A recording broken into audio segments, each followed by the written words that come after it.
This has been clear when we look at immigration enforcement around the country for some time, but now President Donald Trump is just coming right out and saying it. He is using mass roundups of immigrants as a tool to punish his perceived political opponents in Democrat-led blue cities and to protect his perceived political allies in various states as well as various industries. Advocates told our Mark Salinger they fear that LA-style immigration raids and military presence could be coming to Denver, and they see protests like last weekend's as a way to tell the community they should feel safe. Everyone had their own reasons for being there. I'm here to protest for immigrants' rights. The main message that everyone's kind of just, protesting for what ICE is doing in the U.S. right now, especially out in LA.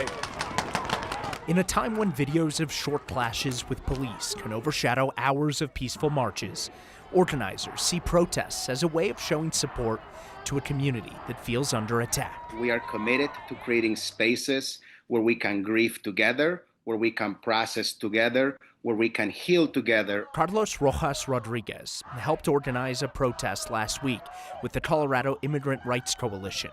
They marched against the ICE raids in California, knowing the focus could come to Colorado next. We know that they're not targeting people with criminal records. In order to get to this 3,000 daily number, they have to target anybody who they think is an undocumented immigrant. Federal agents targeted Aurora and Denver earlier this year, arresting people they say were in the country without documentation. ICE agents have been spotted at courthouses in Denver taking people into custody who arrived for meetings with immigration officials. And there were 2 raids at nightclubs, one in Adams County and another in Colorado Springs. And now there's more fear that ICE operations that brought the National Guard to Los Angeles could expand here. We think that Colorado could be the next state. It is a moment to show solidarity for the immigrant community in LA and to also create a space for our own community here in Colorado. So people protest. The person sitting next to you, you never know, their parents could have been immigrants too. And we are an essential part of the economy. We're an essential part of living in the United States. To terrorize us is to try to bring down a community that feeds you, a community that uplifts the United States. We've seen how clashes with police can sometimes overshadow the messages that protest organizers are hoping to share by being out there. The mayor and police chief here in Denver both seem to have a very low tolerance for any violence in these protests, in part out of fear that it'll attract the attention of the president.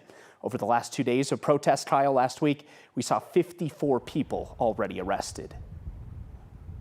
54 people after thousands upon thousands marched in Denver. I'm curious about momentum, Mark, and what the organizers are telling you about how often they think they can pull off a mass demonstration like that. I think a lot of it will come with what we see happen. The president has said this weekend that he's hoping to expand immigration raids in Los Angeles, Chicago, and New York. A lot of immigration advocates feared or worried that they would come to Denver next. That still, of course, could happen, but if that does happen, I imagine that we'll see those protests continue to increase.